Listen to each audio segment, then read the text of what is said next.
"Excuse me, you can't park there." The second those words hit my ears, I knew lunch wasn't going to be anything close to normal. The voice sharp, loud, that kind of voice that doesn't just interrupt it, shatters. Whatever piece you had going came from a woman stomping across the lot, the sort of woman who's always got something to complain about. I turned, smiled the best we're not looking for trouble smile I could manage, and held up our disabled parking permit, the one I've used 100 times before. My 5-year-old Emma was in the back, bouncing with excitement, even though with her cerebral palsy just getting in and out of the car is a mission. But the woman who looked like she'd just wandered out of a country club wasn't done. She leaned in, peering at the permit like she was about to expose a national scandal, then jabbed a finger toward Emma and said, "That doesn't look legitimate. She doesn't even look disabled enough." Right there, before I could even open my mouth. Emma pressed her face to the window, worried. "Daddy, why is she yelling?" she asked, her speech a little slurred but bright as ever. I squeezed her hand and said, "Some people just have bad days, honey." But I could feel my patience slipping. The woman whose name tag announced her as Margaret Whitfield, HOA chairwoman, because of course she was just kept at it. "Oh, I see how it is. One of those parents using their defective kid to snag the best spots." That hit me so hard I saw red. I stepped out, kept my voice low and steady, and said, "You want to run that by me again?" She rolled her eyes. "I've seen your type. Sympathy grabs cutting in line, always demanding special treatment. Disgusting." I gritted my teeth, started pulling Emma's wheelchair from the trunk, praying I wouldn't snap. "My daughter has cerebral palsy, ma'am. This permit's legal, and we've got every right to park here." "Legal, maybe, but not moral," she said, lips pursed like she'd bitten into something sour. "Those spots are for people who actually need them. Elderly, not some kid faking it for attention." At this point, Emma was getting nervous. "Daddy, I'm scared. Can we go inside?" I kissed her head, tried to reassure her, then spun back to Margaret. "We're just trying to get lunch. Please just leave us alone." But Margaret wasn't backing off. "My problem," she said, stepping in close, "is people like you thinking the world owes you something because your kid's damaged. And I know where you live. Maybe your neighbors should know too." That's when it clicked. Margaret Whitfield, the HOA terror. The same one who'd been making life hell for everyone in our neighborhood with her little power games. "Are you threatening me?" I said, setting Emma in her chair. "I'm promising you," she hissed. "I can make your life difficult if you keep flaunting this act around here." Emma, not picking up the venom, looked up with her big innocent eyes and said, "Hi, lady. Are you having lunch too?" Margaret recoiled like Emma had spit at her. "Keep that thing away from me." Thing. That was it. "Did you just call my daughter a thing if the shoe fits?" she said with a shrug. "Now move your car. I'm calling the cops for fraudulent permit use." "Go ahead," I shot back. "Maybe they'll want to hear how you just harassed a disabled child." "Harassed? I'm the one being harassed here," she shouted. And as we headed into the restaurant, she trailed us, her voice growing louder. We got inside Tony's family restaurant. Should have smelled like home fresh pizza families chatting, but Margaret kept on talking loud enough for everyone to hear. Emma just wanted pizza, trying to hide behind her menu, her little hands shaking. Margaret sat right behind us, dragging her friend into it. Some people have no shame bringing those children to nice restaurants. Look at it, drooling, making weird noises. Can't even feed itself. I could feel every eye in the place turning toward us, some with pity, some just plain uncomfortable.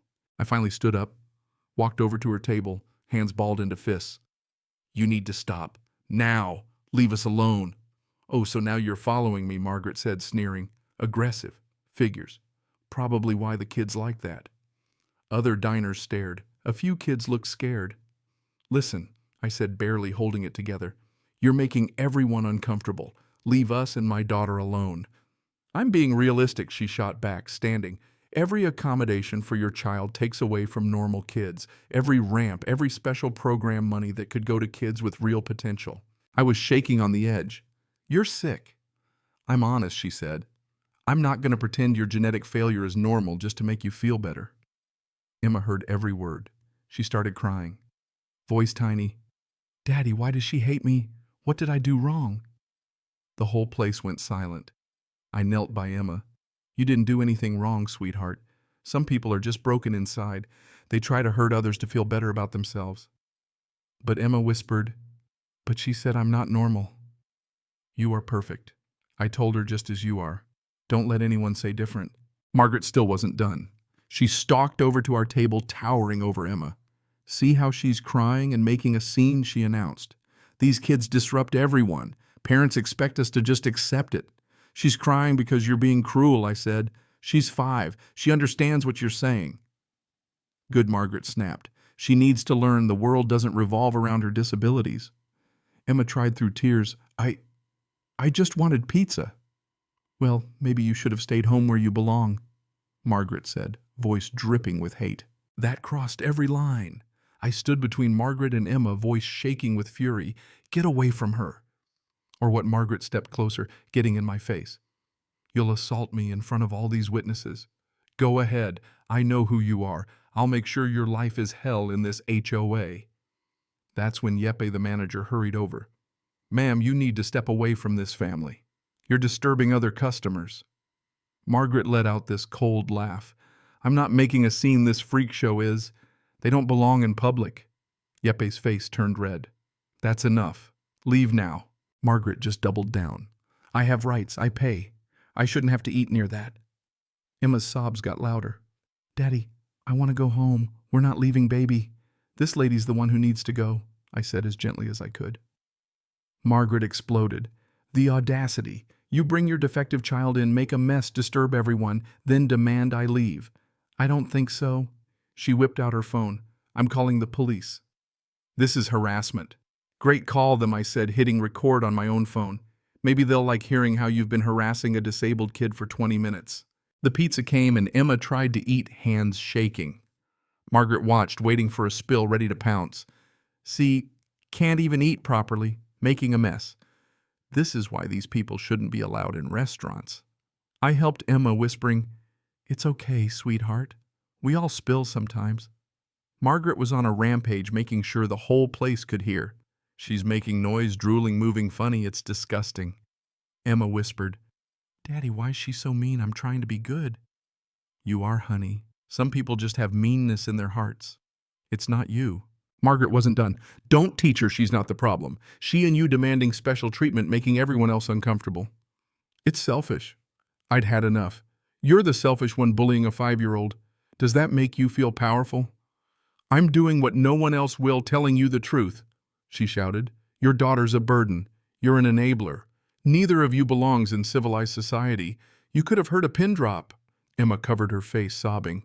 Yeppe came back, 2 staff behind him. "Ma'am, last warning. Leave now. You're banned from this restaurant for life. You can't ban me. I'm the HOA chairwoman. I know the mayor. I'll shut this place down." That's when Margaret leaned down to Emma. "Listen to me, you little freak. You're not special. You're broken. You should stay home so normal people don't have to look at you." Emma's crying turned to these gut-wrenching wails. I stood up so fast my chair toppled. "Stay away from my daughter." "What are you going to do, hit me?" Margaret taunted. "I'll sue you and make sure freaks like her are kept out of decent places." She was so close Emma could smell her perfume, and my kid was hyperventilating. "Want to know what I think?" Margaret smirked, going on, enjoying every second of this sick power trip. People were shouting for the police, recording, calling for help. A nurse at the next table rushed over, kneeling by Emma, trying to calm her. "Breathe with me, sweetie. In and out." Margaret just watched, satisfied. "See, can't even handle a conversation. This is what happens when you bring unstable kids in public." The nurse turned her face hard. "Lady, you just psychologically tortured a disabled child. You should be ashamed." Margaret scoffed. "I'm just telling the truth." Then sirens. Cops came in.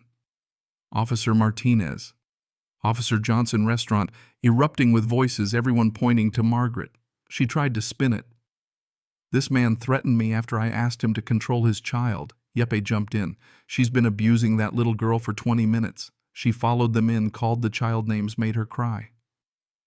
Officer Johnson knelt beside Emma, asked what happened. Emma, through tears, repeated what Margaret said. You could see the officers' faces harden. "Ma'am, did you say these things?" Margaret, never missing a beat, said, I was expressing my opinion. Someone needs to stand up for normal families. But witness after witness backed us up, telling the cops exactly what Margaret had done. Martinez was writing it all down, more serious by the second. Multiple witnesses, ma'am. Sustained verbal harassment of a disabled minor is a criminal offense. Margaret panicked, sputtering about free speech, but the more she talked, the deeper she dug her own grave. She's defective, Margaret blurted. She doesn't belong in public. Someone had to tell her dad. Officer Martinez blinked. Ma'am, you just confessed on record to harassment and emotional abuse of a child. You're under arrest. No, you can't. I'm the HOA chairwoman, she shrieked. But Johnson cuffed her, reading her rights as she screamed about teaching me and Emma a lesson. Then the final twist, Margaret, wild-eyed, broke free. For a split second, slapped Emma across the face so hard the sound echoed like a gunshot. My little girl, stunned and crying, clutching her cheek. The officers pinned Margaret to the ground. You just assaulted a disabled child in front of 30 witnesses, Martinez said. That's a felony. Margaret screamed all the way out, blaming us, blaming everyone else, shouting about how we didn't belong. As the police took Margaret away, the restaurant felt different, broken and hopeful at the same time. Emma was traumatized, holding on to me, the nurse still soothing her, people all around us offering support. Your daughter is beautiful, an older woman said, tears in her eyes. Someone else showed me a video they'd recorded, promising to testify if needed. Yeppe refused our money, called his wife a psychologist to sit with Emma. Families rallied around us. But when we left, Emma looked up at me and said, Daddy, I don't want pizza anymore. That cut deeper than anything Margaret could have said. Margaret thought her power would protect her, thought her hate would win. But in the days that followed, the whole community rallied around Emma. The video of Margaret's arrest went viral. News trucks lined the street. The HOA booted Margaret in disgrace. Her job gone, her husband gone, her reputation shattered. Emma got letters from all over, and the state passed Emma's law making hate crimes against disabled kids a felony. 6 months later, Emma and I went back to Tony's for our pizza date. Yeppe greeted us with a smile, and Emma, brave as ever, grinned at me with sauce on her chin. Daddy, can we come back next week? Absolutely, princess. This is our place. No one will ever take it away. So what do you think was justice served? Or is there still a bigger problem with how we treat families like mine? Drop your thoughts below. Tell me, what would you have done in my place? Let's talk about what real community and justice actually look like.